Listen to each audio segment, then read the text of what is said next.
Imagine uma cena não muito incomum em algumas universidades modernas. Um professor cético desafia seus alunos religiosos lhes perguntando se algum deles acreditaria na história do lobo mau e os três porquinhos como sendo um fato real.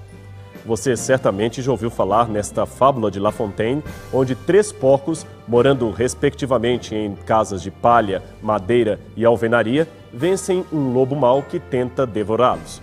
Pois bem, teria isto acontecido realmente? Esta seria a indagação do professor. É claro que nenhum dos alunos, nem ninguém em sã consciência, poderia achar que aquilo havia de fato acontecido na história. Afinal, porcos e lobos não falam, não constroem casas, nem podem, com um simples assopro, botar abaixo uma construção de palha ou madeira. É claro que se trata de uma fábula e não de uma história real. Mas e quanto à Bíblia? Perguntaria o professor descrente. Podemos racionalmente considerar uma história real aquela narrativa que apresenta uma serpente falando e enganando um casal desnudo num jardim paradisíaco? A história de Adão e Eva, tentados por uma serpente que termina com uma mordida mortal num fruto proibido, vulgarmente chamado maçã, parece para muitos um relato simplório demais, ou até mesmo infantil. Como podemos crer que um episódio assim justificaria o começo histórico da humanidade? Bem, iguais aos porcos e lobos, serpentes também não falam, nem oferecem frutos aos que passam perto de sua árvore, isso é claro. Estariam, portanto, os primeiros capítulos do Gênesis mais para uma fábula do que para um relato histórico das origens? Muitos teólogos entendem que sim, que não podemos tomar a sério aquilo que Moisés escreveu. Chegam a sugerir que devemos cortar esses capítulos de qualquer evento histórico especificamente. Autores clássicos como C.S. Lewis, autor das famosas Crônicas de Nárnia, e Teilhard de Chardin, um dos mais renomados escritores católicos, chegaram a supor que Adão seria o primeiro exemplar moderno do Homo sapiens, ou uma raça espiritual que se seguiu à cadeia evolutiva. O primeiro a poder raciocinar, como na filosofia de Hamlet, e perguntar-se classicamente por sua identidade. Aquele que pudesse dizer, de fato, ser ou não ser. Eis a questão. Noutras palavras, o que eles propõem seria uma simbiose entre a Bíblia e a teoria da evolução das espécies, proposta por Charles Robert Darwin a partir de 1838. Isso colocaria Adão como o resultado das transformações sofridas pelos hominídeos que o antecederam, aqueles comumente chamados de Pithecanthropus erectus, Australopithecus ou Neandertais, embora esses últimos não sejam mais classificados como ancestrais do gênero humano. Esse processo teria demorado milhões de anos para se concretizar e correria dentro das formas mais primitivas da humanidade até Adão, o mais evoluído de todos. O grande problema com esse tipo de abordagem, que pretende ser uma defesa racional da Bíblia, é que seus proponentes se esquecem que as doutrinas de Cristo estão edificadas sobre o conteúdo do Antigo Testamento, que, por sua vez, se apoia inteiramente sobre o relato do Gênesis. Ora, se a história do Éden não aconteceu de fato, então não houve a queda de Adão e a humanidade não se encontra contaminada por nenhum tipo de pecado original. Logo, não existe nenhuma transgressão da qual necessitássemos ser redimidos, e a morte expiatória de Cristo não passaria, na melhor das hipóteses, de um martírio sem significado. Embora devamos admitir que a história de Adão pareça um tanto estranha ao senso comum, pois não vemos no mundo real nada que lembre o ambiente edênico que a Bíblia descreve, devemos nos lembrar que até mesmo os melhores advogados não se aventurariam a acusar de mentirosa uma pessoa apenas porque o seu depoimento reflete um fato difícil de acontecer. A história dos processos jurídicos está repleta de casos estranhos e aparentemente improváveis que constituíam a mais pura verdade. Assim, um jurista experiente prefere avaliar de modo neutro tudo o que é dito nos laudos e então buscar fora deles provas ou evidências que deponham contra ou a favor daquilo que foi apresentado.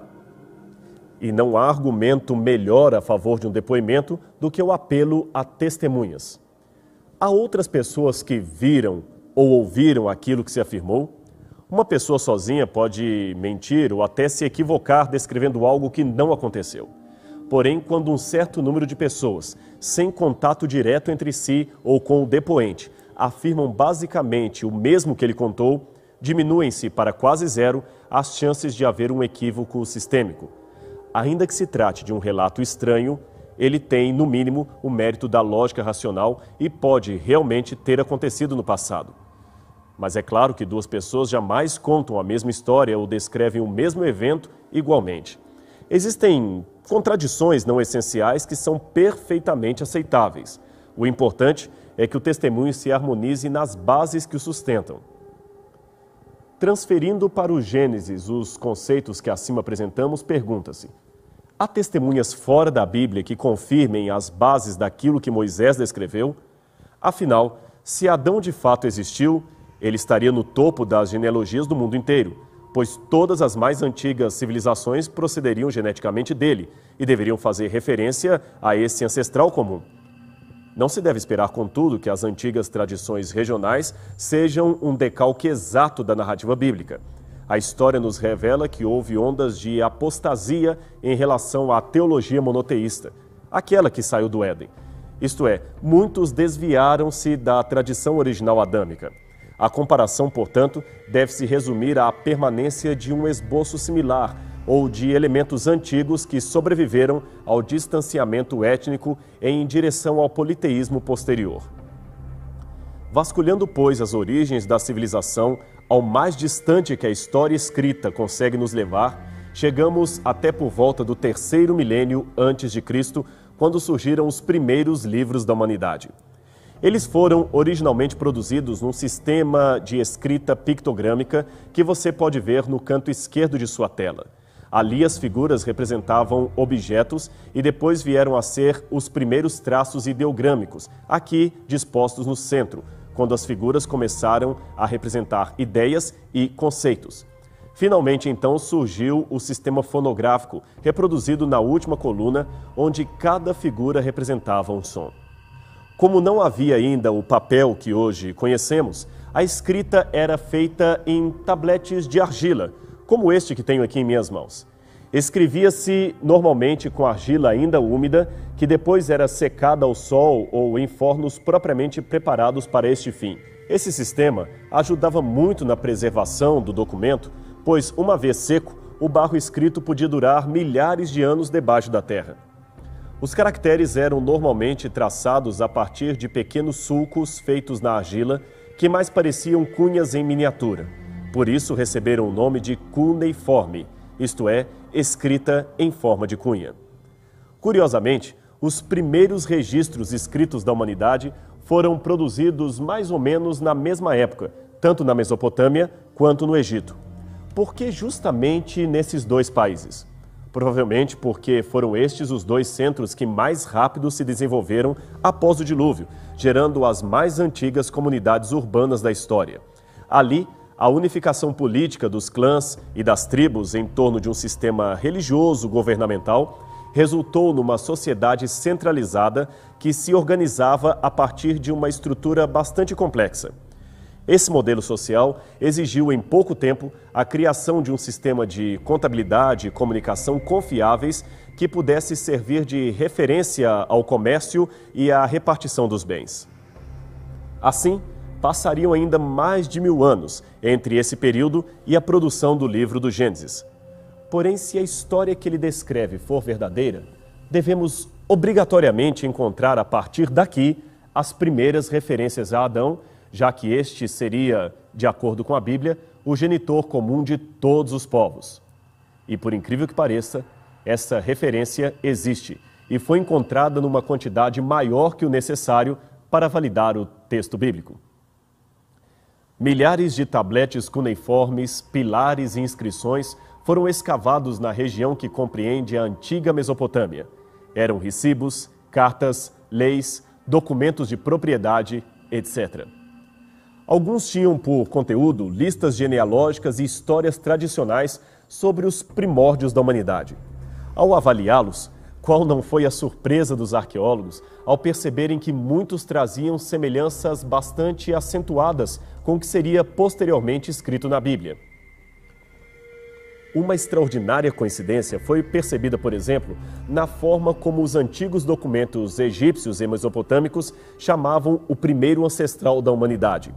A grafia do seu nome variava entre Adamu, Adime, Adapa, Alulim, Alorus, Atam, Admuzi e outros. Ora, não seria razoável supor que todas estas formas constituiriam variações ortográficas do mesmo nome Adão?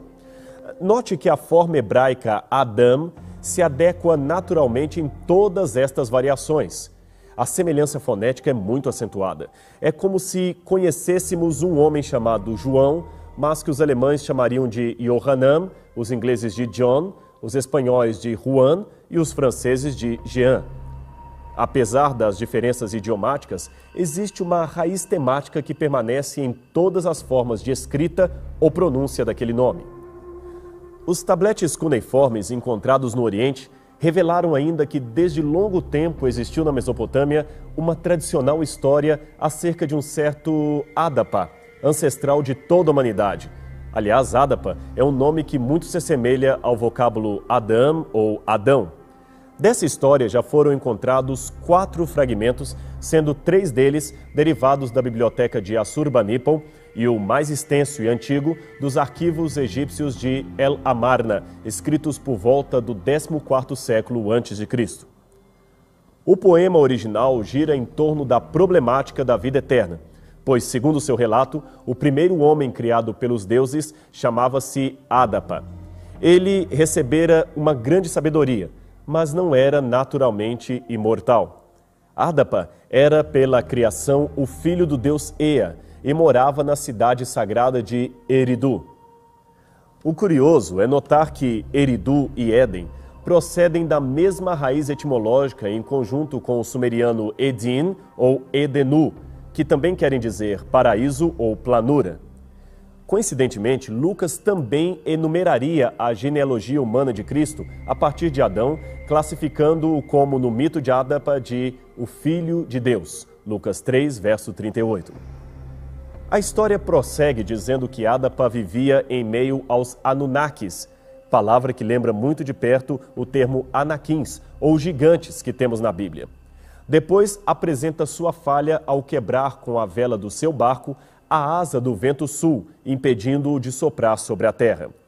Em seu julgamento perante os deuses, Adapa se recusa a alimentar-se do pão da vida e da água da vida.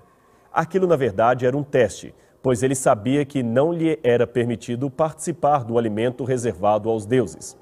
Inconformado, o deus Anu lhe pergunta: por que não tens comido nem bebido da água da vida?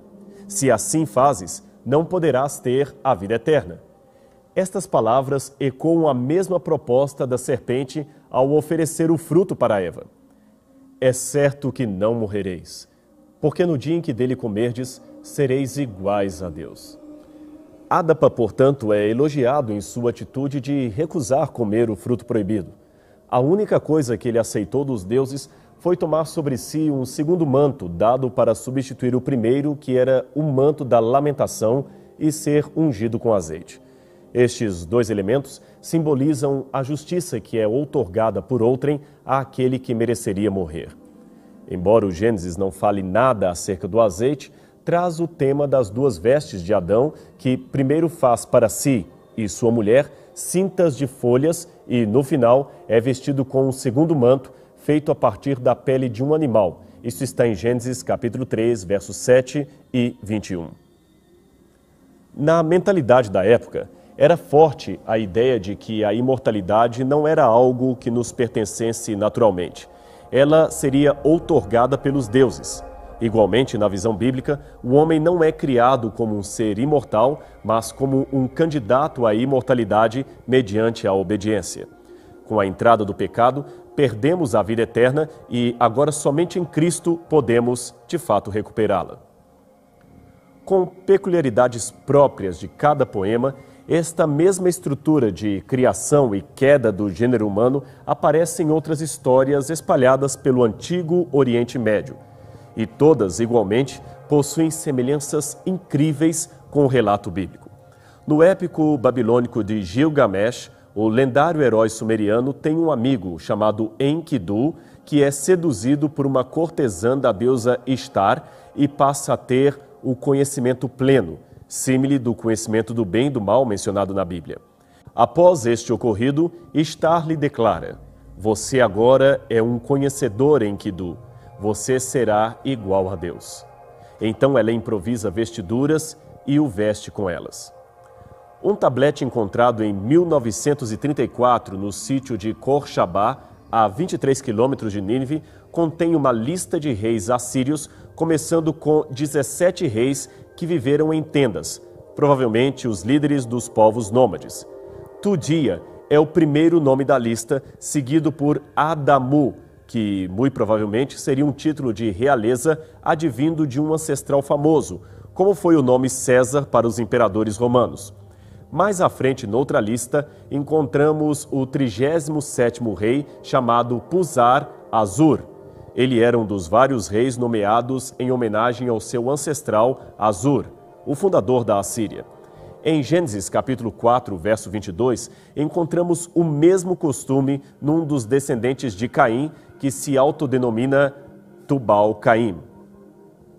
Assim, é possível que Adamu tenha sido um rei que assumiu esse nome em homenagem a outro Adamu, importante, que existiu bem antes dele. E por que não supor que seria uma homenagem ao Adão que viveu no Éden? Estes foram apenas alguns exemplos extraídos do Oriente Médio, mas existem ainda muitos mais. Todos eles testemunham, inclusive, a história de como o dilúvio e a Torre de Babel fizeram parte da relação do mundo. No estudo comparativo destas culturas, os arqueólogos perceberam que pelo menos 6 elementos históricos do Gênesis podem ser encontrados nos tabletes que agora eram traduzidos por peritos em paleografia. De maneira bastante comum, eles mencionavam, em primeiro lugar, a criação e desobediência de um casal humano que perde o paraíso. Em segundo lugar, a maldição que segue à desobediência, trazendo a morte aos habitantes da terra. Em terceiro, o início da família humana, marcado pela tragédia de um assassinato, onde um irmão mata o outro irmão. Em quarto lugar, a humanidade que se torna má e por isso é destruída num dilúvio. Em quinto lugar, menciona-se o perecimento de quase todos, menos alguns que são preservados pelos deuses. E em sexto e último lugar, menciona-se a confusão de idiomas, que espalha os homens pelos 4 cantos da terra. Esses paralelos literários derrubaram a tese de que a narrativa do Gênesis seria apenas um mito criado pelo autor da Bíblia, tradicionalmente apontado como sendo Moisés. Alguns, no entanto, continuaram a negar a historicidade da Bíblia, sugerindo desta vez que esses relatos mesopotâmicos seriam os originais e que o Gênesis seria apenas um plágio de obras literárias anteriormente existentes.